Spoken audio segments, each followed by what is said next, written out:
Baik, jika terinfeksi dengan nilai-nilai keburukan, maka di sini kasusnya adalah kembalikan ke Quran surah ke-4 An-Nisa ayat 17 sampai dengan ayat ke-18.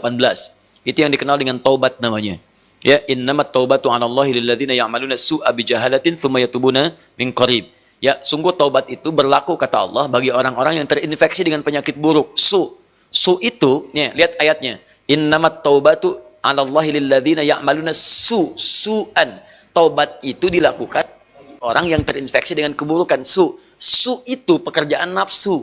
Nafsu. Dari mana taunya? Quran surah 12 ayat 53. Inna nafsa la'ammaratun bisu. Su sumbernya nafsu. Kalau ada orang kemudian digerakkan nafsu berbuat buruk kemudian sampai terinfeksi dirinya, maka caranya dengan taubat. Apa itu taubat? Taubat itu artinya kembali kepada nilai-nilai kebaikan dengan cara meninggalkan perilaku buruk yang dikerjakan. Misal, fujur tadi bisa terrespon dengan perilaku maksiat. Maksiat lewat mata nonton tayangan-tayangan yang tidak baik. Saya punya kawan, dia alumni dari Kanada, di Neuroscientific, di jurusan untuk saraf. Ya. Itu kita diskusi. Ternyata selain narkoba, sekarang ini yang paling bahaya itu pornografi. Pornografi itu begitu seseorang kemudian menggunakan fungsi pandangannya untuk melihat tayangan seperti itu langsung merusak ke fungsi otaknya.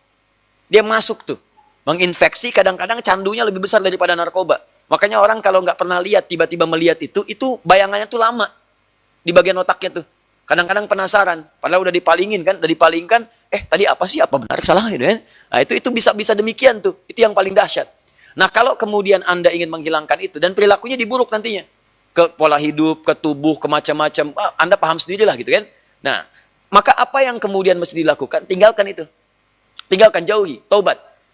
Akui salah, sesali itu, kemudian tinggalkan, dan cara meninggalkannya ganti dengan yang lebih baik. Pandang yang baik-baik, latihannya begitu. Lihat yang baik-baik ya. Awas, kalau orang terbiasa melihat yang halal, maka yang haram akan alergi. Sama dengan pasangan kehidupan di keluarga. Kalau sering melihat yang halal, pada yang haram itu nggak akan ada ketertarikan berlebihan, nggak ada. Ya, tapi kalau sering melihat yang haram, istri orang itu kan bukan mahram antum.